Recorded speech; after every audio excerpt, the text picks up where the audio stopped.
Hello बच्चों, कैसे हैं? आशा करते हैं कि आप भी बहुत अच्छे होंगे और हमारे वीडियो को ज्यादा ज्यादा शेयर करते हैं, हमारे वीडियो को पसंद भी करते हैं। अगर जिन बच्चों को अगर पसंद नहीं आ रही है तो वो क्या चीज पसंद नहीं आ रही है वो हमें कमेंट बॉक्स में कमेंट जरूर करें और जो भी प्रॉब्लम होगी वो आपका वो प्रॉब्लम दूर किया जाएगा। ठीक है, तो हम जैसा कि आप लोगों से वादा किए थे कि मेरा जो थर्ड लेक्चर होगा प्रॉपर्टीज ऑफ चार्ज पे होगा, तो प्रॉपर्टीज ऑफ चार्ज पर जाने से पहले एक छोटी सी चीज आप लोग को समझना है कि इंडक्शन मेथड में थोड़ा सा चीज हम रह गया था। ठीक है, इंडक्शन मेथड में थोड़ा सा चीज क्या रहा था मैं उनके बारे में भी बता रहा हूं। पहले जो हम लोग इंडक्शन मेथड में पढ़े थे तो उसमें क्या पढ़े थे कि जब कोई अनचार्ज बॉडी को चार्ज बॉडी के पास ले जाते हैं तो क्या होता है कि उसके डिफरेंट चार्ज मतलब अनलाइक चार्ज हम लोग क्रिएट कर सकते हैं। लेकिन एक ऐसा और कंडीशन है जिससे कि हम लोग लाइक चार्ज भी क्रिएट कर सकते हैं और अनलाइक चार्ज भी क्रिएट कर सकते हैं। तो वो हम देखते हैं इंडक्शन मेथड में वो होता कैसे है। तो सबसे पहले हम लोग क्या किए हैं, दो अनचार्ज बॉडी को ले लिए हैं, ठीक है। तो इस पर जो है चार्ज कुछ नहीं है, तो जैसे ही हम इसके पास एक चार्ज बॉडीज को ले जाएंगे मतलब चार्ज पार्टिकल को ले जाएंगे तो क्या होगा, यह जिससे मोहब्बत करेगा वह अपने पास बुलाएगा। ठीक है, तो ये मान है प्लस है आपका, प्लस किससे मोहब्बत कर सकता है, प्लस से ही मोहब्बत कर सकता है। नहीं, कभी देखे लड़का लड़का में शादी होते हुए नहीं देखे, इसीलिए ये बॉयज है और ये गर्ल्स है, दोनों में अट्रैक्शन होता। तो अट्रैक्शन होने के कारण ये कहाँ आया, एक दूसरे के नजदीक, और ये कहाँ जाएगा क्योंकि ये लड़का है इसको तो इससे शादी करेगा नहीं, इसको दूर भगा देगा अपने से, तो इसको दूर भगा दिया। तो ये दूर भगाया तो फिर यहाँ इसको हम लोग आप लोग को पहले ही बता दिए थे, इसको हम लोग क्या बोलते थे, बॉन्ड चार्ज, और इसको क्या बोलते थे, फ्री चार्ज। और लास्ट में दोनों को हम सेपरेट कर दिए, तो इस पर कौन सा चार्ज, नेगेटिव चार्ज, और इस पर कौन सा चार्ज, पॉजिटिव चार्ज। तो नेगेटिव चार्ज और पॉजिटिव चार्ज उत्पन्न हम लोग कर दिए, यानी इस मेथड से हम लोग लाइक चार्ज भी हम लोग क्रिएट कर सकते हैं और अनलाइक चार्ज भी क्रिएट कर सकते हैं। ये है मेरा इंडक्शन मेथड का पार्ट 2। ठीक है, पहला पार्ट 1 मेरे पिछले वीडियो में आप लोग को मिल चुका है, ये पार्ट 2 उसका। ठीक है, तो इस कारण से हम लोग इस विधि द्वारा कि लाइक चार्ज भी हम लोग क्रिएट कर सकते हैं, अनलाइक चार्ज भी क्रिएट कर सकते हैं। क्योंकि इसमें देखिए number of electron and number of proton दोनों सेम है इन दोनों में। ठीक है, इसमें भी नंबर इलेक्ट्रॉन सेम, प्रोटॉन भी सेम, इसमें भी number of electron same, number of proton same. तो जब दोनों सेम है तभी ये क्या है, न्यूट्रल है, ये भी न्यूट्रल है। इसका मतलब इसमें नेगेटिव दो पॉजिटिव दोनों है, तो जितने भी सारे नेगेटिव है क्योंकि ये दोनों एक दूसरे से क्या है, अटैच है, अटैच होने के कारण जितने भी नेगेटिव चार्ज हैं ये कहाँ आ जाएंगे, इसके नजदीक वाली सतह पर, और जितने भी पॉजिटिव चार्ज है वो कहां चले जाएंगे, दूर वाली सतह पर। और दूर वाली सतह पे जैसे जाएंगे तो जैसे हम उसको सेपरेट कर दोनों को अलग अलग करते हैं तो एक पे नेगेटिव चार्ज और एक पर पॉजिटिव चार्ज रह जाएगा। ठीक है, तो ये मेरा इंडक्शन मेथड था। अब हम लोग चलते हैं प्रॉपर्टीज ऑफ चार्ज। ठीक है, अब हम लोग देखते हैं प्रॉपर्टीज ऑफ चार्ज। तो प्रॉपर्टीज ऑफ चार्ज है क्या, तो प्रॉपर्टीज ऑफ चार्ज मतलब आवेश के गुण को ही हम लोग क्या बोलेंगे, प्रॉपर्टीज ऑफ चार्ज। मतलब आवेश के पास जो जितने भी गुण हैं उनको हम बारीकी से एक एक करके आगे देखते हैं। इसमें सबसे पहला है मेरा प्रॉपर्टीज नंबर 1। देखिए प्रॉपर्टीज नंबर 1 है क्या, प्रॉपर्टीज नंबर 1 में है कि समान आवेश एक दूसरे को क्या करेंगे, प्रतिकर्षित करेंगे, और असमान आवेश एक दूसरे को आकर्षित करेंगे। समान आवेश मतलब like charge are repulsion and unlike charge are attraction. ठीक है, तो हम लोग इसको देखते हैं कैसे, एक एग्जांपल के तौर पे हम लोग लेते हैं इसको। ठीक है, अगर यदि आपको Q1 into Q2 is greater than किससे हो, 0 से। ठीक है, 0 से बड़ा हो क्या, Q1 और Q2। देखिए Q1 इंटू Q2 कब किस कंडीशन में बड़ा हो सकता है आपको समझना है, 0 से बड़ा कब हो सकता है। अगर यदि हम पॉजिटिव इंटू पॉजिटिव करें तब ये पॉजिटिव होगा, या नेगेटिव इंटू नेगेटिव करें, मैथमेटिकल रूल। ठीक है, positive into positive, positive, negative into negative क्या होगा, पॉजिटिव। ठीक है, ये देखिए हमेशा हर कंडीशन में क्या होगा, 0 से बड़ा होगा, और 0 से बड़ा होगा तो इसके बीच क्या होगा, रिपल होगा, मतलब प्रतिकर्षण होगा। क्या होगा, प्रतिकर्षण होगा। ठीक है, कहने का अर्थ सिंपल सा आप समझ जाइए कि क्या बोल रहे हैं, like charge are repulsion each other and, अब दूसरा जो कंडीशन है unlike charge attraction each other, मतलब कि लाइक चार्ज जो होता है वह एक दूसरे को आकर्षित करते हैं, प्रतिकर्षित करते हैं, और अनलाइक चार्ज क्या करते हैं, आकर्षित करते हैं। जैसे हम लोग देखते हैं दूसरा, ठीक है, दूसरा अगर हम लोग देखें Q1 into Q2 is less than zero, is less than zero, मतलब Q1 इंटू Q2 किससे छोटा हो, जीरो से छोटा हो। तब इस कंडीशन में क्या होगा, हमको क्या क्या कंडीशन लेने होंगे, एक को पॉजिटिव एक को नेगेटिव ले लेंगे तो ये क्या हो जाएगा नेगेटिव, या एक को नेगेटिव और दूसरे को पॉजिटिव ले लेंगे तो ये भी नेगेटिव। अब देखिए नेगेटिव जो होता है हमेशा जीरो से क्या होता है, छोटा होता है। क्या होता है, नेगेटिव हमेशा जीरो से छोटा होता है। तो इनके बीच क्या लगेगा, आकर्षण। क्या लगेगा, आकर्षण। बस समझने वाली बात है कि पॉजिटिव पॉजिटिव होगा तो वो क्या चीज करेगा, रिपेल करेगा, मतलब प्रतिकर्षित करेगा। नेगेटिव नेगेटिव रहेगा तो वो क्या करेगा, प्रतिकर्षित करेगा। और अगर यदि पॉजिटिव निगेटिव रहेगा तो आकर्षित करेगा, और नेगेटिव पॉजिटिव रहेगा फिर भी वो आकर्षित करेगा। मतलब जिसका वैल्यू जीरो से कम होगा वह क्या करेगा, आकर्षण करेगा, आकर्षित करेगा, या जिसका वैल्यू जीरो से बड़ा होगा वो प्रतिकर्षित करेगा। बस समझ में आया बच्चों। प्रॉपर्टी नंबर 1 क्या बोल रहा है कि समान आवेश एक दूसरे को आकर्षित करते हैं और असमान आवेश एक दूसरे को, सॉरी गलती बोल दिए मैं, समान आवेश एक दूसरे को प्रतिकर्षित करते हैं और असमान आवेश एक दूसरे को आकर्षित करते हैं। ठीक है, तो चलिए अब हम प्रॉपर्टी नंबर 1 क्लियर हो गया। अब हम लोग देखते हैं प्रॉपर्टी नंबर 2। ठीक है, तो प्रॉपर्टी नंबर 2 में ज्यादा कुछ है नहीं। प्रॉपर्टी नंबर 2 जस्ट आप समझ जाइए प्रॉपर्टी नंबर 2 है क्या। प्रॉपर्टी नंबर 2 है क्या कि आवेश जो होता है, मतलब चार्ज जो होता है स्केलर क्वांटिटी है। क्या है, स्केलर क्वांटिटी है। ये मेरा प्रॉपर्टी नंबर 2 है कि चार्ज जो है स्केलर क्वांटिटी है, मतलब चार्ज अदिश राशि है। समझ में आया ना, चार्ज की कोई डायरेक्शन नहीं होती है। ठीक है, ये मेरा प्रॉपर्टीज नंबर 2 है। यहां लिखेंगे charge has no direction, so charge is scalar quantity. क्या होगा, चार्ज इज स्केलर क्वांटिटी, मतलब चार्ज के पास डायरेक्शन नहीं है, इसलिए चार्ज क्या है, स्केलर क्वांटिटी है। ठीक है, तो हम लोग देखते हैं ये मेरा प्रॉपर्टी नंबर 2 था। तो आपको अगर यदि एग्जाम में पूछे कि प्रॉपर्टी, चार्ज के प्रॉपर्टी, वैसे तो पूछते नहीं है, इसके अंदर से क्वेश्चन आते हैं। ठीक है, प्रॉपर्टीज ऑफ चार्ज के अंदर से क्वेश्चन आते हैं। डायरेक्टली ये नहीं बोलेंगे कि properties of charge, right the 2 properties of charge, या आवेश के 2 गुण को लिखो, ऐसा कुछ नहीं क्वेश्चन आएगा। इसके अंदर से क्वेश्चन आता है, आपको मेंस में आता है और 12th में भी आता है। ठीक है, या नीट में भी आएगा आप लोगों को। ठीक, तो सबसे पहले अब मेरा देखते हैं प्रॉपर्टीज नंबर 3। आप लोग कॉपी कलम लेके भी बैठिए, इस वीडियो को देखें और जितना हो सके इसको नोट भी करें। ठीक है, तो हम लोग देखते हैं प्रॉपर्टीज नंबर 3। आप लोगों को कहीं पर 2 प्रॉपर्टीज में कहीं पर अगर दिक्कत है तो आप हमें कमेंट बॉक्स में कमेंट करें। अब हम चलते हैं प्रॉपर्टीज नंबर 3 पर। देखिए प्रॉपर्टी नंबर 3 है क्या, इनको समझना है। प्रॉपर्टी नंबर 3 है क्या, तो प्रॉपर्टीज नंबर 3 है कि आप किसी भी सिस्टम में अगर यदि चार्ज हो, किसी भी सिस्टम में, मान लीजिए ये कोई सिस्टम है, ठीक है, ये मान लीजिए कोई एक सिस्टम है, इसमें चार्ज जो है एक 2q है, इस पॉइंट पर 3q है और इस पॉइंट पर 5q है। ठीक है, तो अब अगर यदि हमको यहां पूछे कि टोटल चार्ज इस सिस्टम में कितना है, ठीक है, तो इस सिस्टम में कितना चार्ज, इसको हम जोड़ेंगे कैसे। अब है क्या टोटल चार्ज, तो इसको हम लोग क्या करते हैं, समान बीजगणितीय विधि द्वारा इसको हम लोग जोड़ लेते हैं।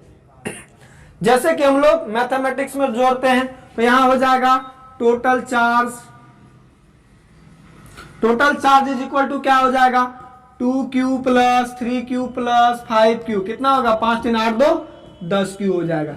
मतलब इसको हम लोग किस तरीके से जोड़ सकते हैं, समान बीजगणितीय विधि द्वारा। ठीक है, जैसे हम लोग मैथ में जोड़ते हैं उसी प्रकार इसमें भी हम लोग इसको जोड़ देंगे। ठीक है, तो कहने का अर्थ है कि किसी सिस्टम में चार्ज को समान बीजगणितीय विधि द्वारा जोड़ा जाता है। ठीक है, अब हम लोग देखते हैं प्रॉपर्टीज नंबर 4। तो ठीक है, प्रॉपर्टीज नंबर 4 है क्या, बच्चों ज्यादा टेंशन लेना नहीं है। ठीक है, आपको सिर्फ बस ध्यान में रखना है प्रॉपर्टी नंबर 4 है क्या। प्रॉपर्टी नंबर 4 से पहले हम लोग एक चीज पर और डिस्कशन कर लेते हैं कि किसी भी कंडक्टर को अगर यदि हम चार्ज देते हैं, तो आपको मैंने पहले ही बताया था कंडक्शन मेथड में, वहां पर एक कंडक्शन मेथड था, जब हम लोग चार्जिंग ऑफ बॉडी पढ़ रहे थे तो वहां कंडक्शन मेथड था। तो वहां पर हम लोग पढ़े थे सॉरी, ठीक है, वहां पर हम लोग पढ़े थे कि किसी भी कंडक्टर में, ठीक है, किसी भी कंडक्टर को अगर यदि हम चार्ज देते हैं, क्या देते हैं, किसी भी कंडक्टर को यदि हम चार्ज देते हैं तो वो क्या होता है, उसके बाहरी सतह पर आ जाता है। कहां आ जाता है, उसके बाहरी सतह पर आ जाता है। ठीक है, जब हम किसी भी कंडक्टर को अगर हम चार्ज देंगे तो वो कहां आ जाएगा, बाहरी सतह पर आ जाएगा। ठीक है, तो इसमें कुछ ज्यादा है नहीं। प्रॉपर्टीज नंबर 4 जो है, यह क्यू हम लोग क्या किए हैं, इस पर दिए हैं, क्या दिए हैं, ये क्या है, ये कंडक्टर है, ये क्या है, कंडक्टर है। जब हम कंडक्टर पे क्या किए हैं, चार्ज दिए हैं, तो यह इसके अंदर नहीं रहेगा, ये इसके बाहरी सतह पर चले जाएगा, जो कि मैंने आपको कंडक्शन मेथड में बताया था कि कंडक्शन मेथड में मैंने कहा था कि संपूर्ण चार्ज को ले जाना संभव नहीं है, लेकिन एक ऐसा सिस्टम, ऐसा विधि है जिसके कारण हम लोग क्या कर सकते हैं, संपूर्ण आवेश को एक दूसरे पर से ट्रांसफर कर सकते हैं, एक दूसरे पर ट्रांसफर कर सकते हैं, उसमें बताए थे इसी मेथड से। तो ये क्या है, प्रॉपर्टीज है, किसका प्रॉपर्टीज है, चार्ज का प्रॉपर्टीज है कि किसी भी चालक को दिया गया संपूर्ण आवेश उसके बाहरी सतह पर स्थित होता है। ठीक है, तो ये मेरा प्रॉपर्टीज नंबर 4 था। एकदम आराम से आप लोग देखते जाइए, ये प्रॉपर्टीज नंबर 4 था। अब हम लोग देखते हैं प्रॉपर्टीज नंबर 5। प्रॉपर्टीज नंबर 5 देखिए, प्रॉपर्टी नंबर 5 बोलता क्या है। प्रॉपर्टी नंबर 5 में कुछ है नहीं। ठीक है, अगर यदि आप स्पेशल थ्योरी ऑफ रिलेटिविटी अगर यदि पढ़े हैं, E बराबर mc², तो उसमें आपको पता चल गया होगा कि अगर यदि हम किसी भी पार्टिकल को या वस्तु को हम लोग c के वेग से, मतलब c is equal to velocity of light,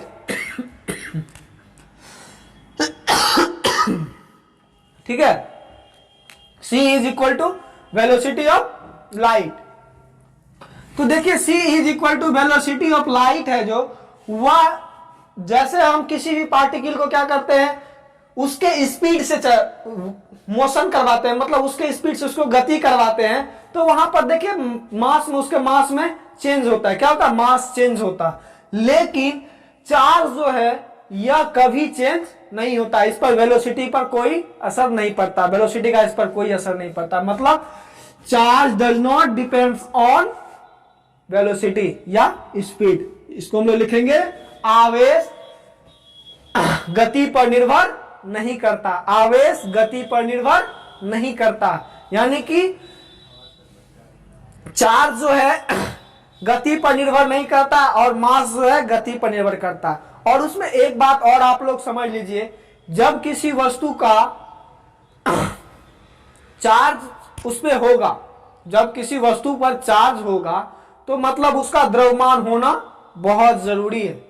ठीक है, बिना द्रव्यमान पर चार्ज का कोई अस्तित्व नहीं होता, लेकिन बिना चार्ज का द्रव्यमान का अस्तित्व होता है। ठीक है, लेकिन वहां पर मैंने आप लोग को एक उस दिन पहला वीडियो में न्यूट्रॉन के बारे में बताया था।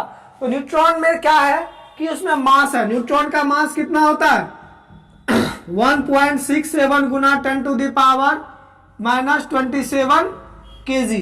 ये न्यूट्रॉन का मास है, लगभग किसके बराबर होता है, प्रोटॉन के मास के बराबर होता है। ठीक है, न्यूट्रॉन का मास जो है किसके बराबर होता है, प्रोटॉन के मास के बराबर होता है। लेकिन प्रोटॉन पर कौन सा चार्ज, पॉजिटिव।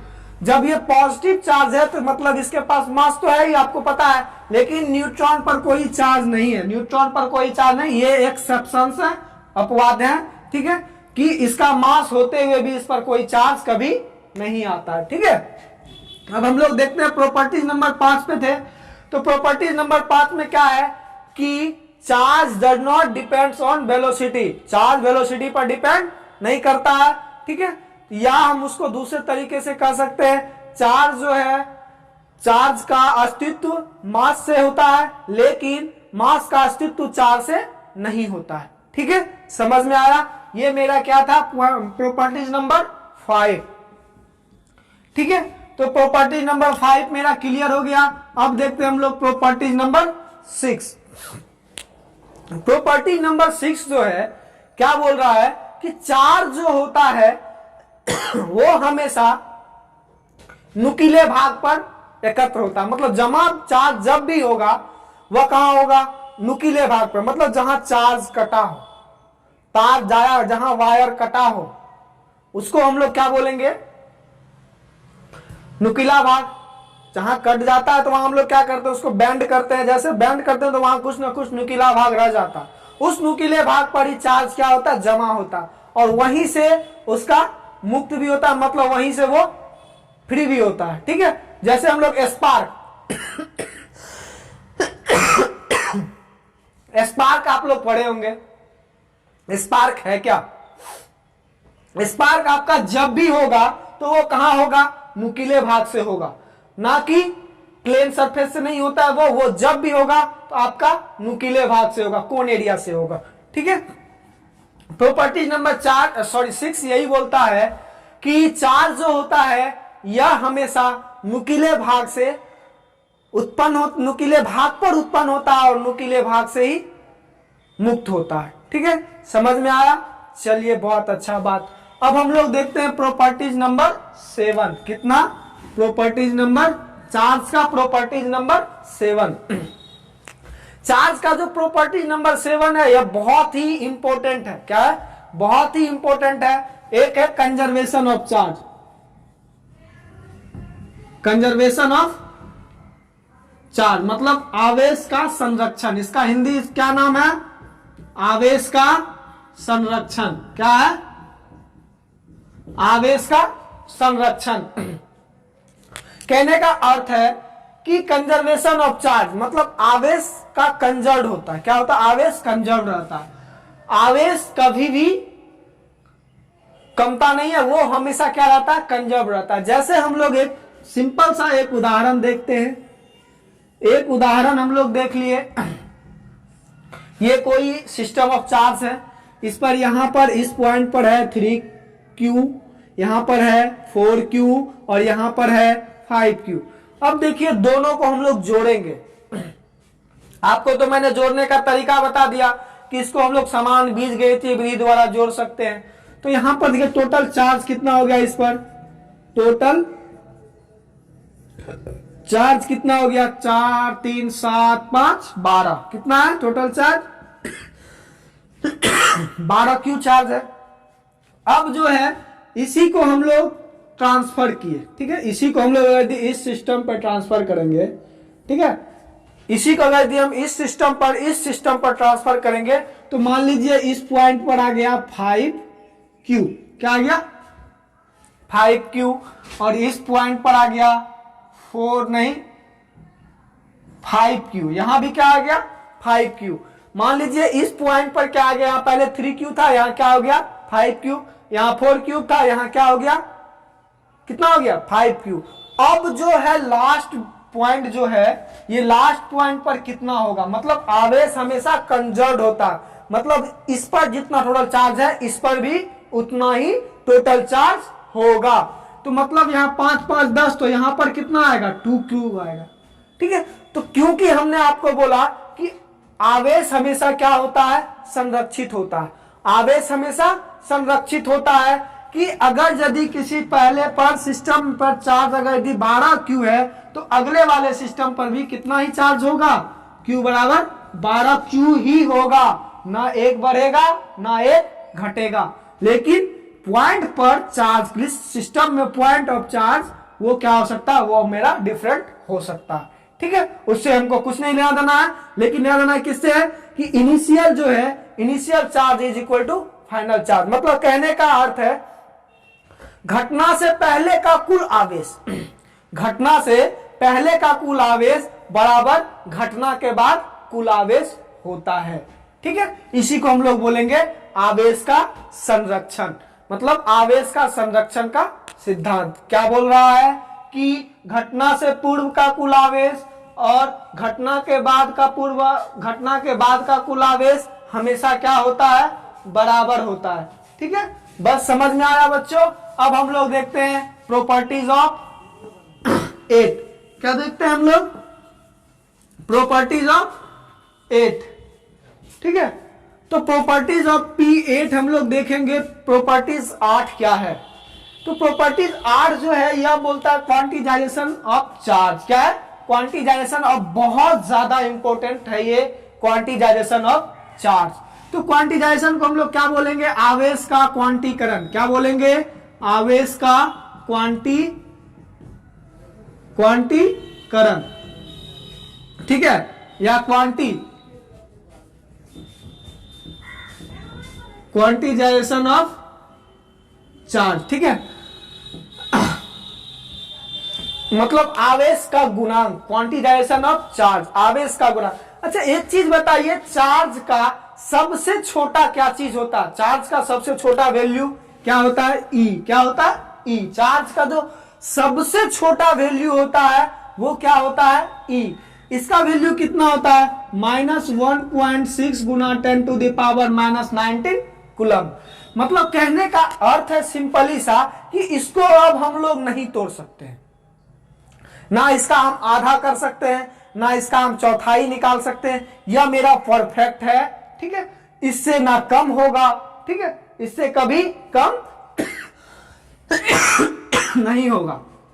ठीक है, तो वहीं से बोलता है क्वांटिजाइजेशन ऑफ चार्ज, यह आवेश का इकाईतम क्या है, बिंदु है। ठीक है, या इकाई वैल्यू है, यूनिट वैल्यू है ये किसका, चार्ज का। किसी भी चार्ज का अगर यूनिट वैल्यू लेना चाहें तो इसका कितना वैल्यू होगा, -1.6 गुना 10⁻⁻19। ठीक है, तो इसका फॉर्मूला हो जाता है क्वांटिजाइजेशन ऑफ चार्ज का, ये हो जाएगा ±NE। क्या हो जाता है, ±NE। जहां पर n बराबर क्या होगा, n बराबर, जहां पर n बराबर होगा 1 2 3 4। ठीक है, ये होगा इंटीजर नंबर होगा, मतलब कि ये पूर्ण गुणक होगा किसका, इलेक्ट्रॉन का। क्या होगा, पूर्ण गुणक होगा, ना कि आपको ये चीज नहीं होगा, n बराबर नहीं होगा, 1/2 नहीं हो सकता, 0.5 नहीं हो सकता, 3/2 नहीं हो सकता। ये आपका कभी नहीं आएगा। जब भी आएगा तो ये क्या आएगा, 1 2 3 4। अगर यदि हमको किसी ने पूछा कि एक क्वेश्चन में हमको किसी ने क्वेश्चन किया, मेरे पास एक क्वेश्चन है, तो क्वेश्चन में क्या बोल रहा है कि कोई भी वस्तु 3.2 गुना 10⁻⁻19 कूलम आवेश को रख सकता है। ठीक है, कोई भी वस्तु 3.2 गुना -19 कूलम को क्या कर सकता है, वो रख सकता है। तो हम इसको सबसे पहले हम लोग देखेंगे कि इसका यूनिट कितना होता है। आवेश का जो यूनिट होता है वह यही होता है। क्या होता है, 1.6 गुना 10⁻⁻19 कूलम के बराबर होता है। तो जैसे हम लोग, मेरे पास कितना है, 3.2 गुना 10⁻⁻19 कूलम है, तो देखेंगे कि क्या ये चार्ज किसी वस्तु पर रह सकता है या नहीं रह सकता। अगर यदि इसका पूर्ण गुणक होगा, किसका, इसका इलेक्ट्रॉन का पूर्ण गुणक, इलेक्ट्रॉन के चार्ज का पूर्ण गुणक होगा, तभी यह क्या हो सकता है, चार्ज को रख सकता है। ठीक है, तो हम लोग इसको देखते हैं अब। 3.2 गुना 10⁻⁻19 कूलम बाय कितना से भाग देना होगा, क्योंकि भाग देने के बाद ही हमको प्राप्त होगा 1.6 गुना 10⁻⁻19 कूलम। ये भी माइनस, ये भी माइनस। ठीक है, तो माइनस माइनस भी कैंसिल हो गया, ये भी कैंसिल, और ये देखिए ये भी कैंसिल, और 16 दूनी 32। ठीक है, 32 में 16 से भाग देंगे तो कितना होगा, 2। क्या 2 इसका पूर्ण गुणक है, 2 इसका पूर्ण गुणक है, हाँ है। तो ये जो है, ये चार्ज को कोई भी वस्तु रख सकता है। ठीक है, अगर यदि हम लोग दूसरा एग्जांपल लेते हैं, एग्जांपल क्वेश्चन नंबर 2 ले लेते हैं, या क्वेश्चन नंबर, चलिए क्वेश्चन नंबर 2 ले लिए हम लोग। क्या क्वेश्चन नंबर 2 अपने से ले लेते हैं कोई। 1.8 गुना 10⁻⁻19 कूलम। ये हमको क्वेश्चन दिया हुआ है कि कोई भी वस्तु 1.8 गुना 10⁻19 कूलम आवेश रख सकता है। तो हम इसको कैसे चेक करेंगे? चेक करने के लिए हमको इससे क्या करना होगा? भाग देना आवेश के इकाई से, आवेश के इकाई से। तो 1.8 गुना 10⁻⁻19 कूलम बाय ये क्या होगा 1.6 गुना 10⁻⁻19 कूलम। तो कूलम कूलम कैंसिल, ये भी कैंसिल, ये कैंसिल। तो कितना हो जाएगा 18/16। तो ये 2 × 18 2 × 8 16 9/8 आ गया। क्या ये पूर्ण है? इंटीजर नंबर है क्या? आप बता सकते हैं? 9/8 इंटीजर नंबर है? नहीं है इंटीजर नंबर। इंटीजर नंबर जब भी होता है तो 1 2 3 4 ऐसे होगा, ना कि इसका पॉइंट में आएगा या बट्टा में रहेगा, भिन्न के रूप में भी नहीं होगा। ठीक है, तो ये चार्ज को क्या हो सकता है? नहीं रख सकता, मतलब इसका कोई अस्तित्व नहीं होगा। लेकिन इसका अस्तित्व होगा क्योंकि वह इलेक्ट्रॉन के पूर्ण गुणक के बराबर है। तो इसका Q इज इक्वल टू क्या फॉर्मूला हो जाएगा? Q is equal to quantization of charge का फॉर्मूला हो जाएगा +-Ne। ठीक है, अगर यदि हमको एक सवाल आप लोग देखिए, लेकिन इससे पहले एक और चीज को नोट करना बहुत जरूरी है बच्चों। उस चीज को नोट करिए और मैं आप लोग को पहले बता रहा हूं कि उस चीज को नोट करने से आपको क्या फायदा होगी। अगर यदि आपको एग्जाम में क्या बोल दिया कि 2-4 इलेक्ट्रॉन, अगर यदि हम लोग क्वांटिजाइजेशन ऑफ चार्ज करेंगे तो हम वहां पर चार्ज का, अगर इलेक्ट्रॉन 2-4 इलेक्ट्रॉन जाता है तो हम उसको ध्यान में रखेंगे। लेकिन अगर यदि हम इसका मान माइक्रो लेवल से ऊपर जाएंगे तो हम क्या करेंगे? क्वांटिजाइजेशन ऑफ चार्ज को वहां ध्यान में नहीं रखें, क्योंकि 2-4 इलेक्ट्रॉन के आ जाने से ज्यादा कोई प्रभाव नहीं पड़ता है। ठीक है, जब हम माइक्रो लेवल से ऊपर करेंगे तब। अगर हम माइक्रो लेवल से नीचे कर रहे हैं तो वहां पर आवेश का क्वांटीकरण हमेशा ध्यान में रखना है, उसको नहीं भूलना है। लेकिन अगर यदि बच्चों की क्वांटिजाइजेशन ऑफ मैक्रो लेवल से ऊपर हो रहा है तो वहां पर हम लोग क्या करेंगे? क्वांटिजाइजेशन ऑफ चार्ज को ध्यान में नहीं रखेंगे। ठीक है, तो एक क्वेश्चन है मेरे पास, उस क्वेश्चन को आप लोग सॉल्व कीजिए। अगर यदि नहीं होगा तो मैं अभी तुरंत बताता हूं। आप अपने कॉपी में इस क्वेश्चन को लिखिएगा, बहुत बहुत इंपॉर्टेंट क्वेश्चन है ये बाबू। ठीक है, तो हम लोग पहला क्वेश्चन हम लोग देखते हैं आज। ठीक है, मतलब 1 कूलम्ब में कितने इलेक्ट्रॉन होते हैं? ठीक है, ये क्वेश्चन बहुत इंपॉर्टेंट है। 1 कूलम्ब में कितने इलेक्ट्रॉन होते हैं, मतलब 1 कूलम्ब में कितने इलेक्ट्रॉन होते हैं। ठीक है, इसको समझना है। 1 कूलम्ब में कितना इलेक्ट्रॉन होता है हमको पता है। Q बराबर हमको कितना दे दिया? 1 कूलम्ब, और E पर जो चार्ज होता है वह होता है 1.6 गुना 10⁻⁻19 कूलम्ब। ठीक है, तो अब हम लोग देखते हैं इसका फॉर्मूला क्या है। क्वांटिजाइजेशन ऑफ चार्ज का formula Q is equal to +-Ne। क्या? +-Ne। तो Q बराबर हमको कितना दे दिया है? 1 कूलम्ब, और ये N बराबर हमको वैल्यू नहीं दिया हुआ है। ठीक है, E का वैल्यू तो हमको दिया हुआ है 1.6 गुना 10⁻⁻19 कूलम्ब। अब देखिए ये इसके साथ क्या चीज में है? गुना में। इधर आएगा क्या होगा? भागा में। तो भाग में होगा तो N इज इक्वल टू क्या होगा? 1 कूलम्ब बाय 1.6 गुना 10⁻⁻19 कूलम्ब। तो ये देखिए कूलम्ब कूलम्ब कैंसिल हो गया। अगर यदि हम इसको हम लोग कटाएंगे तो इसका हम लोग को आंसर क्या हो जाएगा? 6.25 गुना 10⁻, कितना होगा? ये ऊपर जाएगा, रुकिए हम इसका कैलकुलेशन करके देख लेते हैं। ठीक है, अगर नहीं होगा तो हम कैलकुलेशन अभी करते हैं तुरंत। ठीक है, तो ये हो जाएगा 1 भागा सॉरी, इसको हम जैसे तोड़ेंगे तो ऊपर में 10 जाएगा। ठीक है, तो 10 भागा 1 16, तो भाग नहीं लगा तो पॉइंट हो गया, एक 0 आया। जैसे 0 आएगा तो ये क्या हो जाएगा? आपका वैल्यू 16 के 96 नहीं होगा। देखिए हम उतना हम लाके आपको दिखाते हैं आपके सामने। ठीक है, 16 के 96, यहां पर क्या बचा? 4 0, 16 दूनी 32 8। ठीक है, 16 पंचे 80, कितना आया? 0.625, क्या आया, n इज इक्वल टू 0.625 गुना ये ऊपर जाएगा 10⁻19। अब हम एक अंक इधर लाएंगे तो क्या होगा,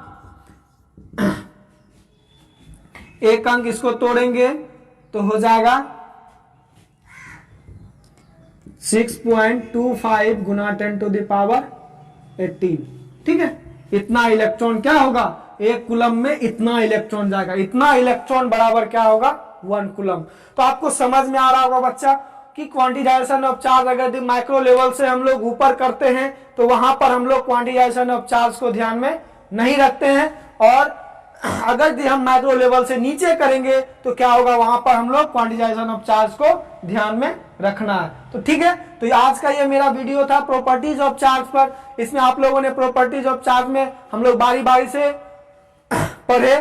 ठीक है, तो आज मेरा प्रॉपर्टीज ऑफ चार्ज खत्म हो गया, और अगले वीडियो में आप लोगों के लिए बहुत ही इंपॉर्टेंट वीडियो है, उसको देखना नहीं भूलिएगा। अगला वीडियो जो होगा वो मेरा कूलम्ब्स लॉ पर होगा और परमिटिविटी पर होगा। कूलम्ब्स लॉ और परमिटिविटी पे होगा और डाइलेक्ट्रिक कांस्टेंट, ये तीनों चीज अगले वीडियो में आप लोग को मिलेगा। कूलम्ब्स लॉ और परमिटिविटी, साथ में आपको क्या मिलेगा, डाइलेक्ट्रिक कांस्टेंट। ये तीनों काफी ज्यादा इंपॉर्टेंट है एग्जाम के नजर से। तो सो गाइस, आप लोग क्या कीजिए, अगले वीडियो, इस वीडियो को देखिए, इस वीडियो को शेयर करें, और जितना भी इसमें प्रॉब्लम है आप हमें कमेंट बॉक्स में कमेंट करें ताकि आपके प्रॉब्लम को दूर कर सके, और हमें जो त्रुटियां आप हमें वो भी कमेंट बॉक्स में करें ताकि हम इसमें बहुत ज्यादा इंप्रूव करें। ठीक है, तो इस वीडियो को शेयर करें, सब्सक्राइब करें, लाइक करें, वो बहुत अच्छा। ठीक है, तो हम लोग अगले वीडियो में क्या देखने वाले हैं, कूलम्ब्स लॉ को, परमिटिविटी को और डाइलेक्ट्रिक कांस्टेंट को। तो बच्चों कहीं जाइए मत, अगला वीडियो आप लोग को बहुत जल्दी कल जरूर मिल जाएगा। पहले इस वीडियो को आप लोग इसको पूरा करें, इसको पूरा करने के बाद पूरा सजग हो जाए। ठीक है, आप पूरा तैयार होकर आइएगा। धन्यवाद, जय हिंद, जय भारत।